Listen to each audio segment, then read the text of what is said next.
Hi guys, welcome back to my channel. So today I am going to be telling you guys a little bit more. I just got back from my trip. Yesterday I went to go see my boyfriend who is serving in the military currently. I did not want to leave him, but this is going to be really hard to talk to about because I did not want to leave him. And my service dog did not want to leave her dad either. So I'm going to be talking to you about how my experience was when I flown with America Airlines. I flown with American Airlines because one of two reasons. One, I could afford it, and two, American Airlines was a little bit more accommodating to my needs. America Airlines, they actually helped me and my service dog. I had a cognitive disability access help, and then I also flew with my service dog. I was very nervous because this was my service dog's first plane ride as a service dog. She's never flown before, so I was really concerned. And I thought I was not ready to fly with her. But I proved myself wrong, and she definitely proved me wrong to where I now know she can fly if anything ever were, like an emergency popped up. I now know she can fly. And I now know she's ready.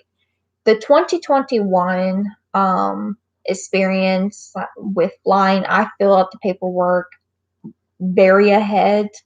I highly recommend that as a service dog handler to get all of your papers ready and flow, like filled out, turned in like a month or 2 months ahead if you're doing that, because it does take a long process.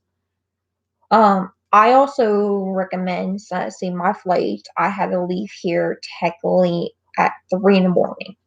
So I fed my service dog at 7, took her out, and then she did not eat or drink at all that whole entire night. She had a couple of sips of water here and there on the plane, but she did not really want to drink or eat. I had snacks, of course, like training treats to help her keep her occupied. I also had bones, which my service dog does not really like eating when working. My dog does not like playing with toys while working. And the only reason why I say that's because she is more of a proud service dog where her praise and her reward is like a treat or a praise. She's not toy motivated when working. That being said, with flying was definitely the easiest part. I got the pre-board, and as a service dog handler and any disability really, you are allowed to fly pre-board. It took me a while to think about if I needed bulkhead seating. And I swear I am glad I took the bulkhead seating. Because with the bulkhead seating, it helped me and my service dog. On one of my flights to El Paso, my second flight, I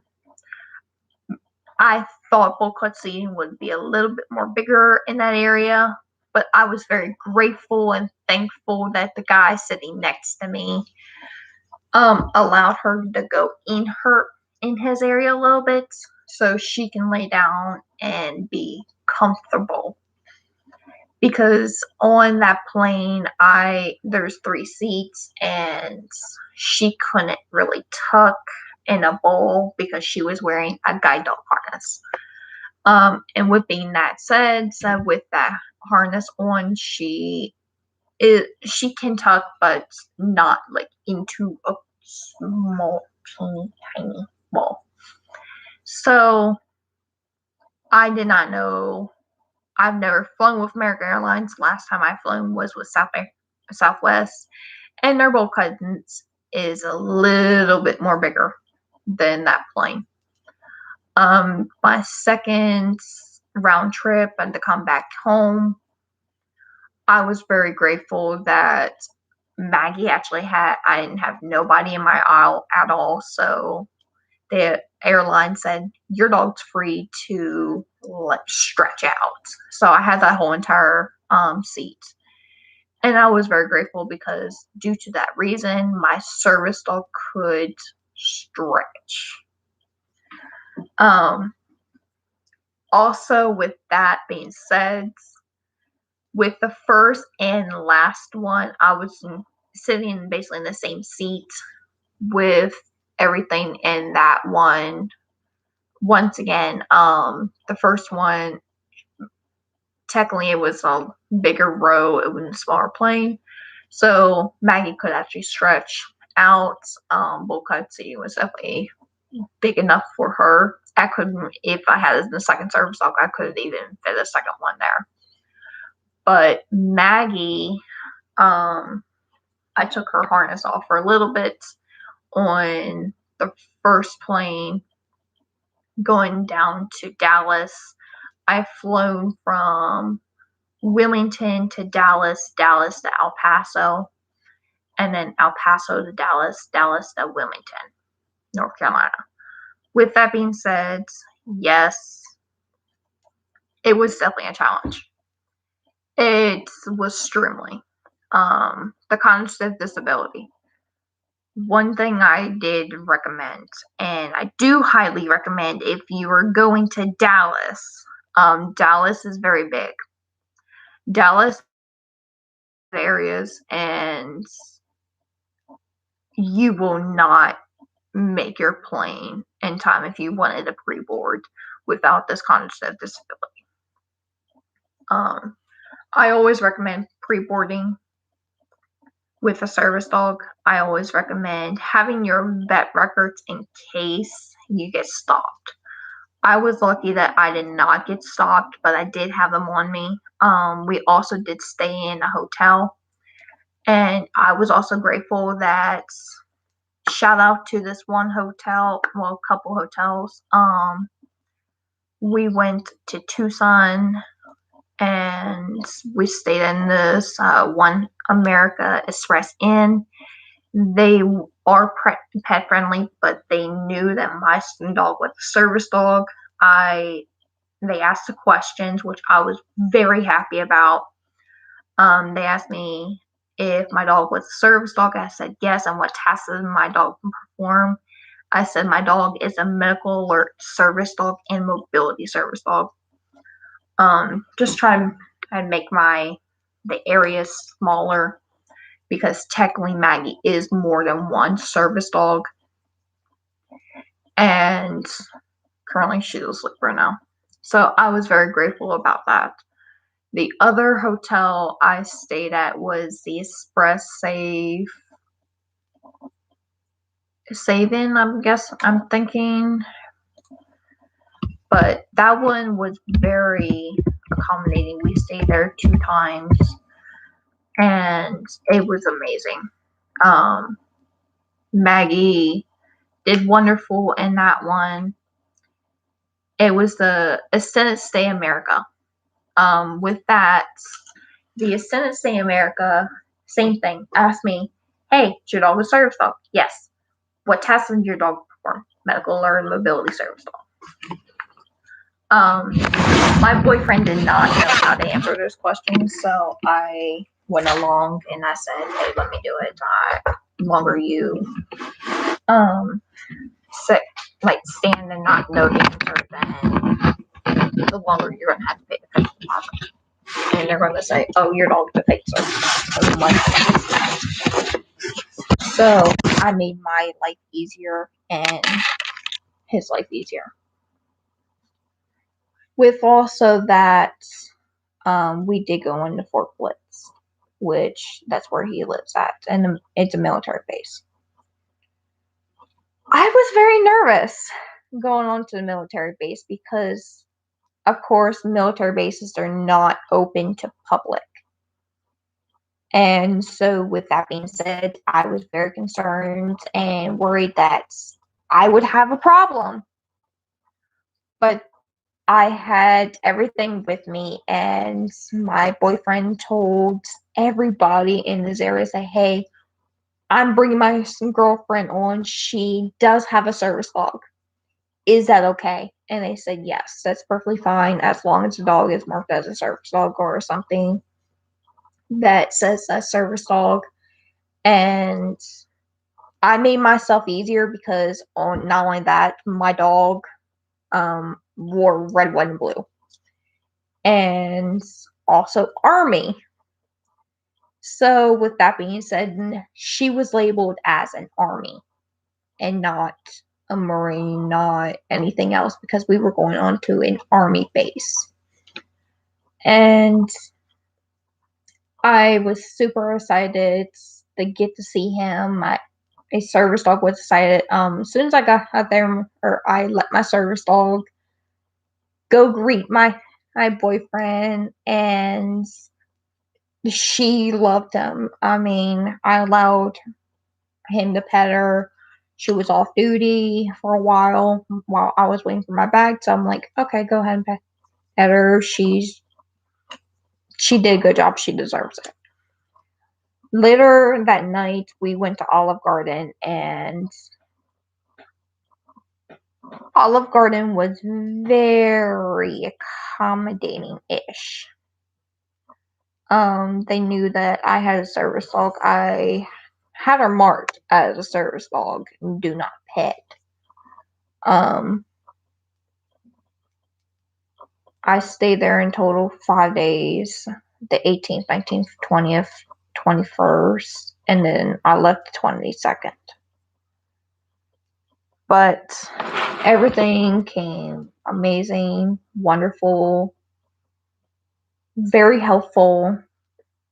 The only thing I did not like was uh, on the way back in Dallas, my cognitive helper asked me, hey, what's your dog's name? I said Maggie because I didn't think she was going to call my service dog. And I'm very proud of Maggie for actually ignoring it because Maggie knew she was working. She kept on saying, Maggie, Maggie, Maggie, Maggie, Maggie. I'm like, ma'am, can you please not distract my service dog? Distracting her is dangerous. Read her cape. And she read it. She's like, oh. I'm like, yeah, you're distracting my service dog, which is putting my life at risk. She said, oh, I'm sorry.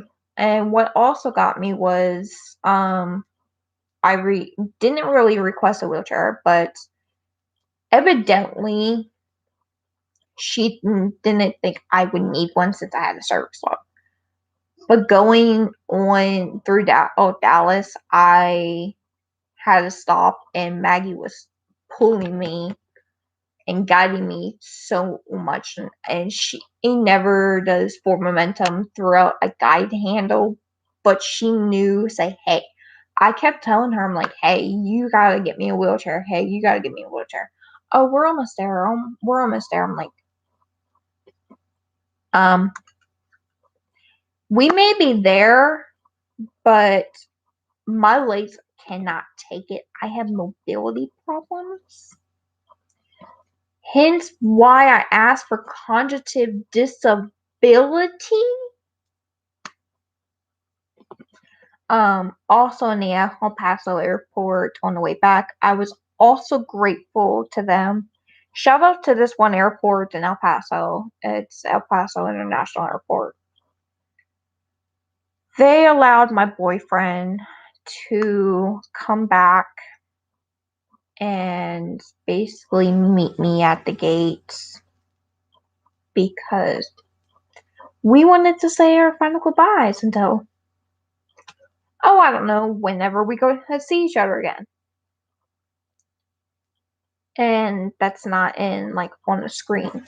So I was very glad that they allowed that because in that terms I felt safe. And he also knew the airport, so I'm like, okay, I don't know where fuck I'm going. Can you take me? Like, I don't know where I'm going. And he said, yeah, I'll go with you, not only that, but I do want to say goodbye, even though it's gonna be hard on me. I'm like, yeah. Hard on you? How about hard on me? I gotta get on this plane. I don't want to. So throughout everything, I started asking myself, like, am I doing the right thing? Am I doing the right thing about getting on this plane? So I was really worried, concerned for not only for me and my service dog safety, but for his. Um, he helped me out so much throughout these 5 days that I was glad. I was happy. He was happy. Maggie was Maggie, of course. She's happy any other time when she sees her dad. Coming home, she and getting on that plane though, she knew that something was wrong. She kept looking for him, like, hey, where's dad? She loves him so much. So yeah. Um we went to a couple places and one of them was in Phoenix. Okay. This one place I was very angry about. I did not want to put Maggie in a vest because it was very hot in Phoenix. We took a drove like a little drive to Phoenix for a store that he wanted to go to, which I did not mind. I liked the store. When I went in, it was fine. We were about to leave, and one of the workers said, "Hey, you gotta put your dog on the leash." I said, "Legally, I do not because my dog is a service dog." She is labeled with a service dog as a service dog. I had a big bandana on her that said "Service dog, do not pet," and I even had like saying, "Hey, service dog on me. Make sure you stay back." And he said, "Well, I'm sorry, but you have to have the dog on a leash." I said, "By legal law of federal, if that is your guys' policy, federal law overrides your policy." He said, "Yes, it is my law, my policy." I said, "Well, I'm sorry, but my dog has to be off leash because if I had a leash on my dog, I could easily injure myself and her. Plus, she can't do her job." And they were very unaccommodating. So, due to that reason, I went over to my boyfriend. I said, "Hey, I'm having problems here. How long are you gonna be?" I really didn't want to do that, but he said, "No, you're good. I heard everything, and I'm not really happy." They're not accommodating my girlfriend. They're not accommodating my girlfriend's service dog, and they're definitely not accommodating me either. Because if they're not accommodating my girlfriend and her service dog, no, they're not getting my business. So I'm like, "Are you sure? I don't want to put this on you. It's fine. I can easily stay out in the car." He said, "No, that's not fair. They're doing this to you, and I don't like it." So we left and we went to another place that would possibly get our business. I had no problems there. None. I was surprised I did not run into one fake service dog while I was gone. The only possible fake, I don't know if it was fake or not, or if this person paid for her ESA. The dog was wearing an ESA, a support dog vest, and how do I know that? Because it had support dog on it. So due to that, I was like, okay, I don't know if this is a possible fake service dog or if she paid for her dog. And I'm like, I asked her, I said, hey, is your dog a service dog? She said, no, my dog's an ESA. I said, well, just an FYI, if you did not pay for your emotional support animal because a federal law, the DOT has not permit and does not permit emotional support animals on planes, you are faking a service dog. And it is a federal crime and a federal misdemeanor as well to fake a service dog. She said, no, I'm not. I forget what else she said, but I think she said that she did fill out the DOT papers and they approved it. So I was like, okay, so if you're doing that, then you are faking a service dog. But yeah, everything basically went okay. That was the only fake I seen.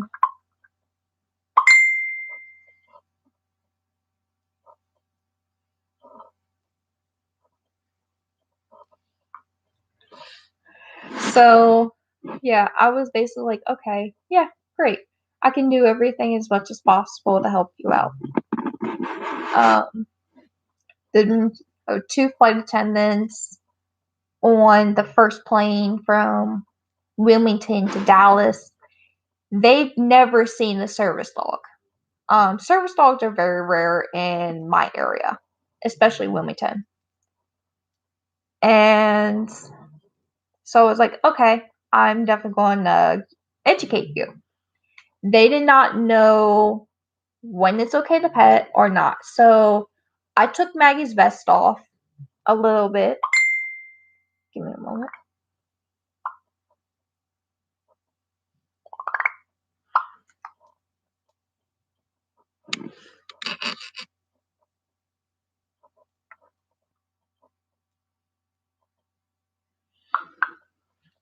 So I took Maggie's guide harness off because I wanted her to have a break.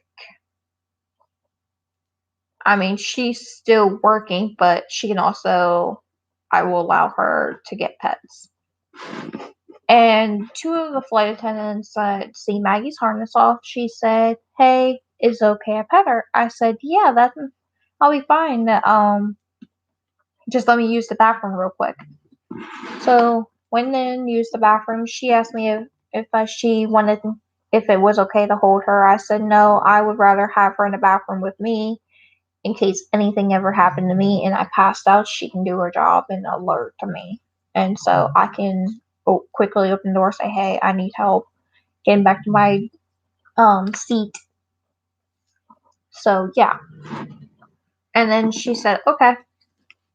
So went in to use the bathroom, come back, and two of the flight attendants said, hey, it's okay to pet her. I'm like, yeah, that's perfectly fine. Then gives her time to be a dog, but not also be a dog. She still had her attention on me, but also was still working at the same time and being a dog.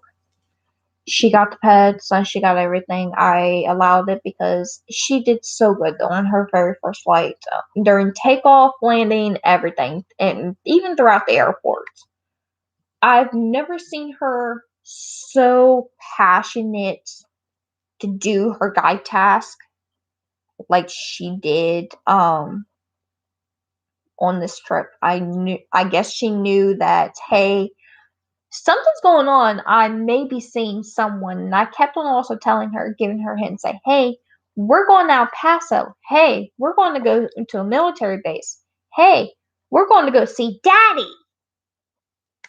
And when I said the D word recently, like just now, Maggie woke up from her nap saying, "Oh yeah, we're going back to see Daddy. Great, yay! When?" She loves her dad. Like I said, when we went to go see him, he was perfect, happy he is can be, and everything. He really loved Maggie's outfit. So yeah. But if you guys have any other questions, please let me know. I would love to let you guys know about how my experience went.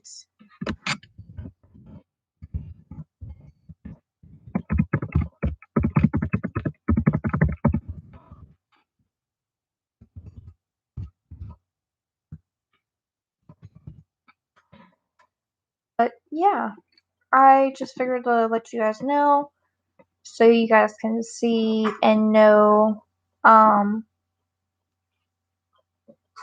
what it is all about with service dogs.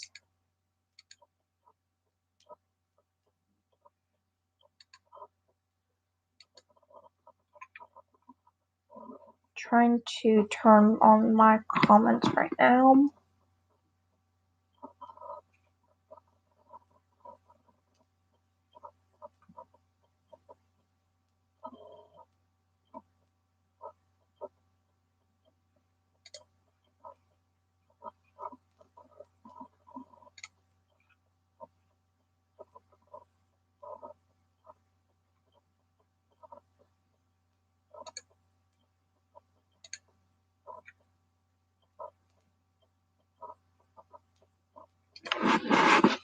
But yeah, like I said, just figured to let you guys know so you guys can get to know everything better. And I hope you guys enjoy. Thanks for watching. Bye.